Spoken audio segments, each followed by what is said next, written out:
Welcome, Taurus. This is your weekly Teroscope reading for October the 24th through to the 30th, 2016.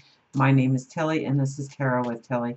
And before we begin, thank you. Thank you so much for all of the support, especially over the last couple of weeks, the loving, positive, healing support that you've sent me. Thank you so, so much. Now let's see what the cards have to say for you this week.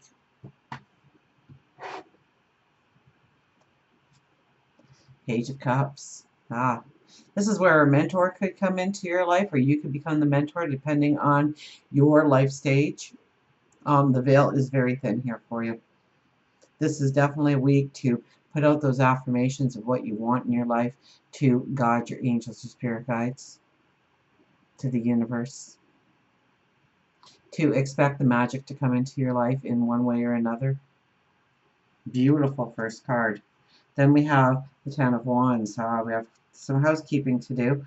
The King of Cups, our security, and the Knight of Wands is going to cross over that Ten of Wands. So let's stop there for a minute, and we'll go back to the Page of Cups, and I see this rainbow. When I went to pick it up, the rainbow was the thing that caught my eye the most, with all those messages inside of it. So yes, you want to meditate, you want to pray, you want alone time with your thoughts.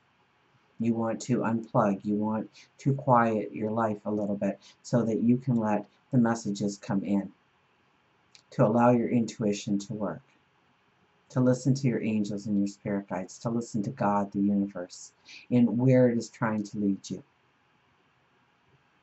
Now we have the Knight of Wands with the Ten of Wands. So, the Knight of Wands is all about, really looking into the past in order to go forward with the wisdom. Okay?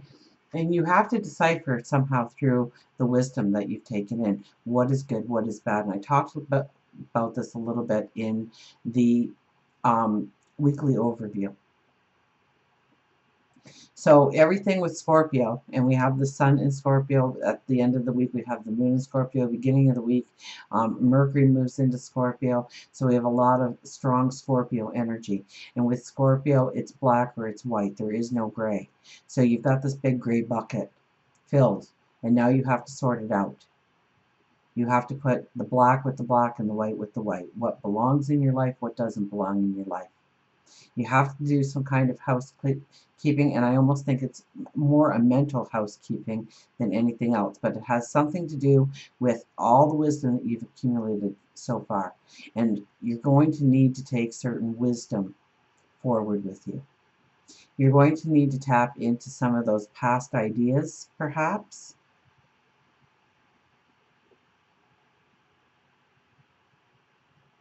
Or what you have recently walked through.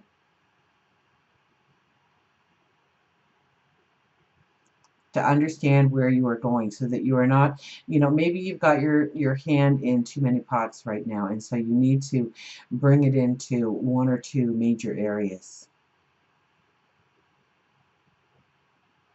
Or you don't have time for everything in your life, and you have to decipher what is important, what relationships are important, what situations are important,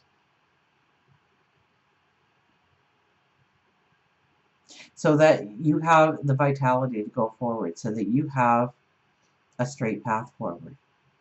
So you're not being weighed down with, and I'm thinking it's relationships in some way, whether it's at work, whether it's in the community, whether it's in the home. But there is relationships that dissipate your energy, or it could be situations that involve relationships.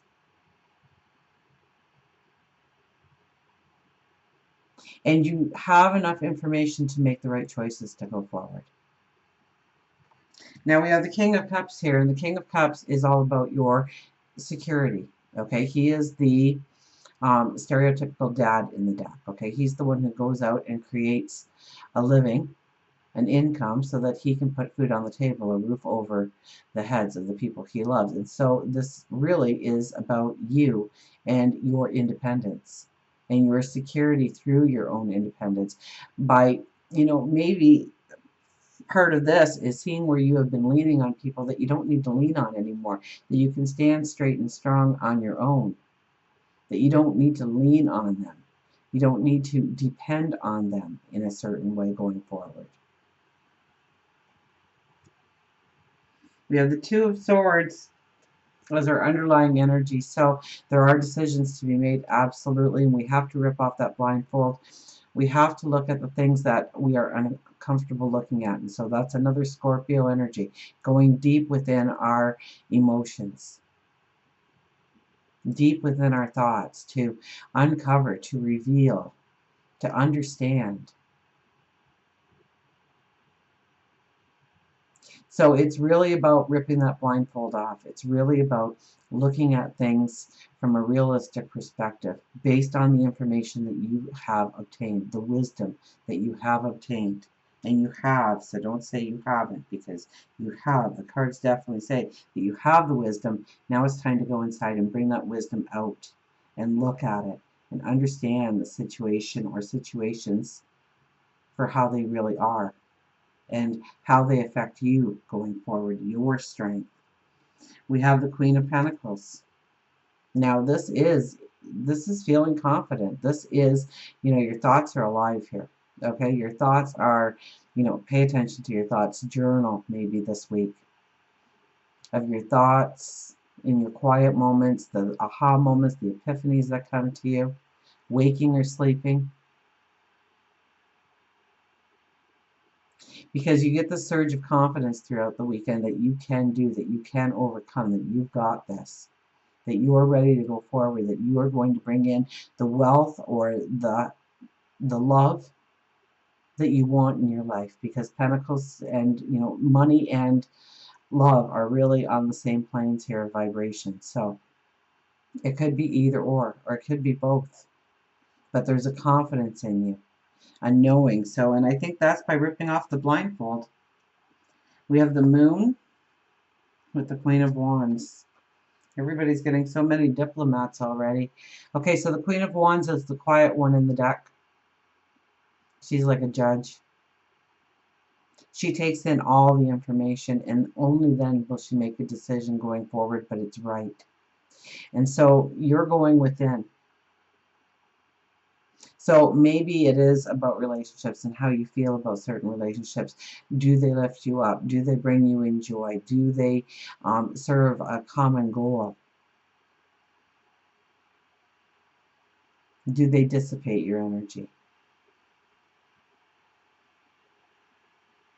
And knowing what you need, knowing, this is a deep knowing, a deep understanding. For work and career, we have the Two of Pentacles. So there is something definitely off balance here.